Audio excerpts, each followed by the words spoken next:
Hello, legendary people. Welcome back to my channel. Today we're going to look at this making of episode 2 of Welcome to Derry.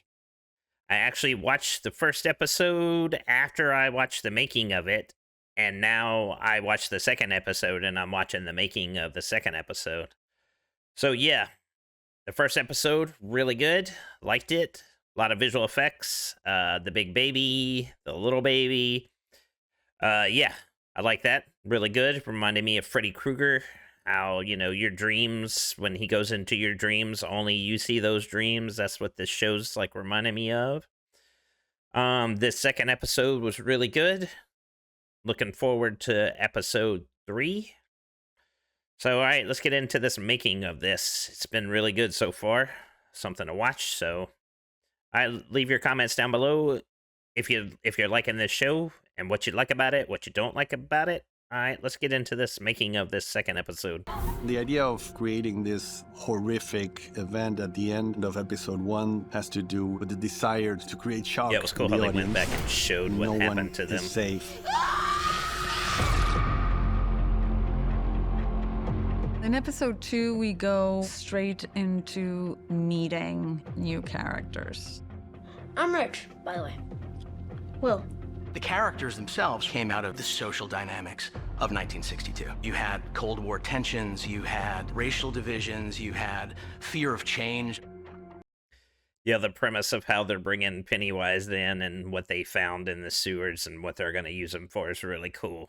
I think that's a good premise. I don't think it's going to work, though, but the idea's there.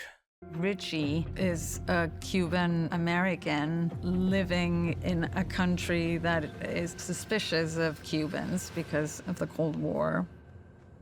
Ronnie is in the worst of situations because her father is falsely accused of a terrible crime. Lily girl to make her confess. Lily is mocked and bullied because she lost her father. Weren't you wearing that sweater yesterday? We see Marge's fear of being left out of the cool girls. And Will, who's a fish out of water because he's the new kid and black in a very white town.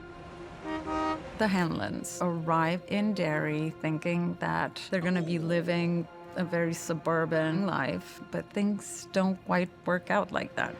The lady's racist. Leroy is the poster child of what a man was in the 60s. He is a man that lives to take care of his family. He's strong, forthright, brave, serving in the military and the Air Force. This man is a man of morality, someone who believes that whatever.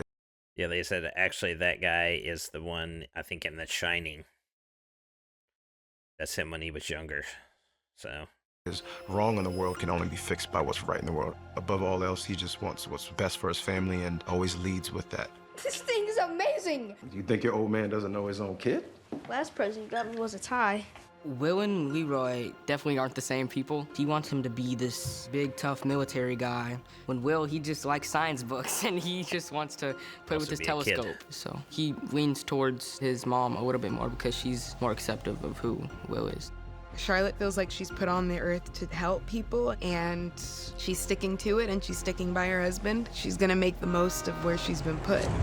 Yeah, nobody wants that. I did a montage of exploring Derry. You can feel when something horrific has happened, and you feel that in Derry. There's this petite, when I go into the butcher, it was the perfect amount of, okay, everything is polite, everything is neat, everything's tucked in.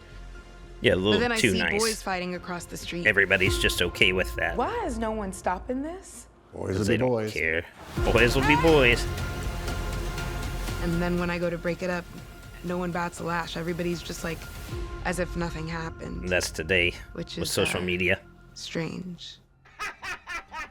It's a lot of fun to me to create this horror. Yeah, that was crazy with her Each of the mom characters have their own traumas. and the umbilical cord. Pennywise will That was always crazy. attack on your fears. The visuals That's were really his good, though. most effective tool. You don't need to make up fake creatures and monsters. There's enough evil in the world itself. That, to me, is where the real Yeah, scares that was lie. just And so, crazy. I trying like to that, find though. What is the character most afraid of? Ronnie has this crazy guilt about having killed her mother. It seems like every at episode they've childbirth. got like a little bit of a budget to this do turns like into 2 this big things and then a horrifying couple creature. little things. and basically turns her sheets into the womb. She thinks she's drowning in this like amniotic fluid that suddenly is created comes out. under the Yeah, sheets. disgusting. And very quickly you realize that she's actually inside of her mother again. We see the belly itself. She's like, you ripped me apart. Moving and interacting so with evil. these punches that are happening, and next thing you know, boom, she comes out into the bedroom, and she's kind of been birthed back into the room. We ended up coming with a thing where we had actually ejected her out of a fake prosthetic womb, and she lands on the floor in all the liquid. When we knew we had our sequences, when we added slime, because then she's just covered in placenta goo. That was a fun day at work for her. It all looks so real, which also really helped me like get into the mood. That was just crazy. That scene was insane. The idea of Pickle Dad was intimately related to Lily Bainbridge. Her dad died in a pickle factory accident. Yeah, that was just crazy how he went back together. She had a mental breakdown and ended up in a mental recovery facility. So yeah, if you haven't seen this, you need to watch this. It's very closely related to her trauma. Daddy? More of a comedy to me because it just makes me laugh. I know how they do most of this stuff, but it's a creature that is an abomination. And then all of his organs and body parts did a good job with that.